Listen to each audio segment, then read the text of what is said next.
Give it up for Rick Grenell.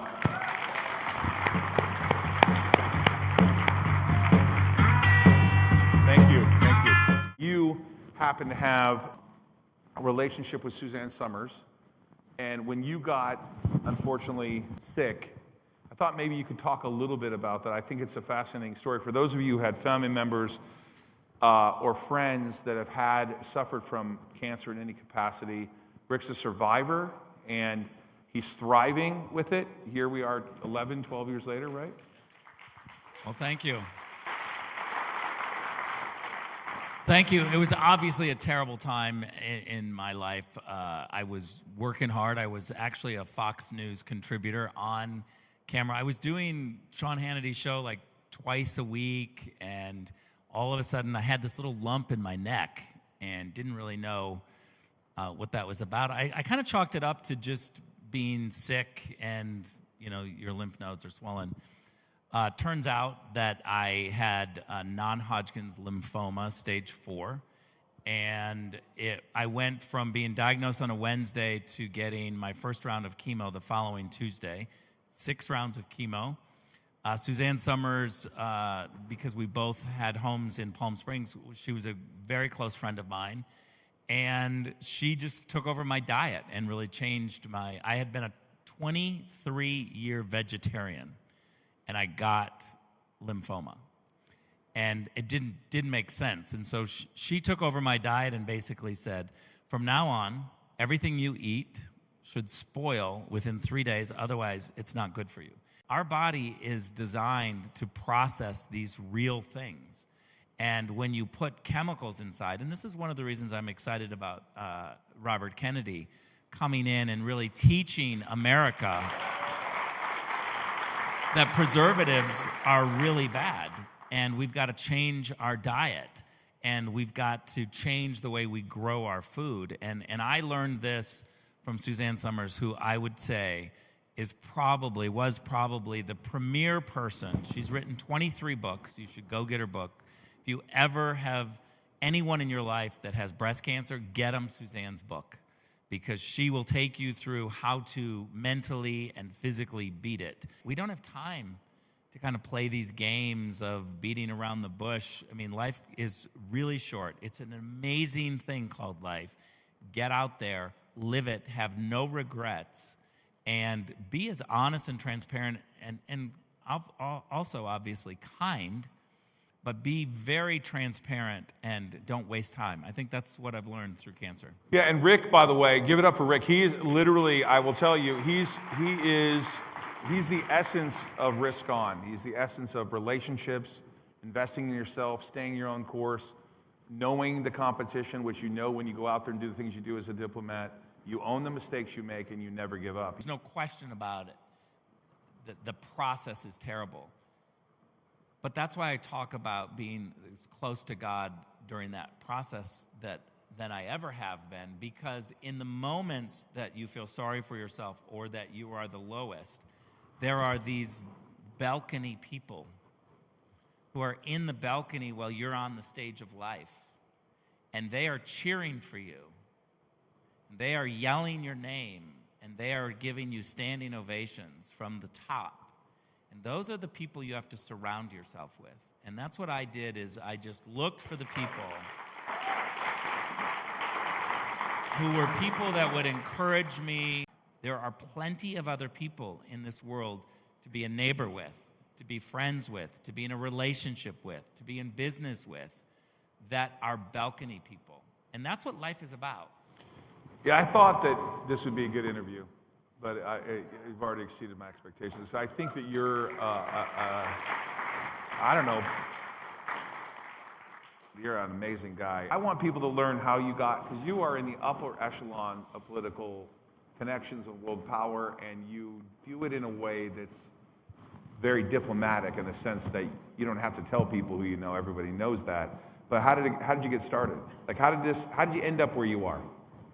That's a big question. I'll try to be brief, but the desire was always there to do kind of politics, communications. I certainly had studied that in college and in grad school, and I enjoy campaigns. and maybe because I'm a very competitive person, the idea of campaigns and one election day and the winner and the loser, I've done a lot of campaigns. And so that kind of allowed you to do a whole bunch of different races, meet a whole bunch of different people. I think my big break, I guess, if you want to put it that way, I was working after grad school, after the Kennedy School, I moved from Boston to San Diego, and I worked for the mayor of San Diego. It was a female mayor, amazing woman, and I was the top political person and the spokesman. And after 3 years of that, she endorsed in the 2000 race John McCain for president. So we did a little bit with the McCain 2000 race. That kind of propelled us into meeting certain people. I ended up getting a job in the Bush administration after they won in 2000, and I became the head of communications and public affairs for the U.S. ambassador to the UN. Moved from San Diego to New York. That was probably a big break. So that was a big education process, which propelled me into Donald Trump in 2016. Because if you go back to that 2016 race, Donald Trump was criticizing Bush, McCain, Romney, really everybody in the Republican primary. He was running in the Republican primary, and he was criticizing all of the Republicans around him. I remember people telling me, don't go anywhere near Trump. He will be toxic, and you'll never work in foreign policy again if you join him because he's attacking all of these Republicans. I actually thought he was the most courageous because he was attacking these ideas that we were going to export through money and treasure and blood, sweat, and tears, this idea that another country should just take our style of democracy. That didn't work. He recognized it. He called it out. And I was so proud to join him. And literally then the ride from there in the Trump administration was because I think President Trump just likes to be around people who are blunt and transparent and who will give a real assessment. I learned to just, with President Trump, to be blunt and to share my views, and he welcomed that and ended up rewarding that. Why is the media being like this? What's the game that I don't understand? Because I know you have a bigger brain than me. What the hell are they doing? You know, if you can recognize patterns, then you begin to call it out before it happens. Like, aha, I know exactly where this is going. And that is what we have to do. Now, look, the question about Washington and the media, first of all, let's just state a couple of facts. The Washington, D.C. system, the people who live in Washington, D.C., our nation's capital, first of all, it's not what Thomas Jefferson envisioned. The Jeffersonian principle was you go to Washington and then you go home to your home country to live under the laws that you helped create. The Jeffersonian principle was not that we would have lobbyists and bureaucrats and media, permanent bureaucracy in Washington. But the joke is on us because we have to stop expecting these people in Washington are ever going to change themselves. They're never going to reform themselves. You've seen the movie Hunger Games? The Capitol always wins. The Capitol is wanting to be powerful. It's literally like coming to Vegas and saying, I've got this great idea. We should get rid of gambling. See if that is going to last in a city like this. It's like where I live in Los Angeles. You show up and say, we should get rid of movies. You're not going to go to Washington, D.C. and say, we're going to have smaller budgets and less power in Washington, D.C. Everybody is going to try to kill you. The fact is, we, outside of the Capitol, have got to get hip.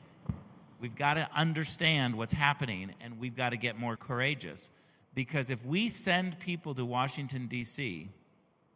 that want to be part of the system, then we're the fools.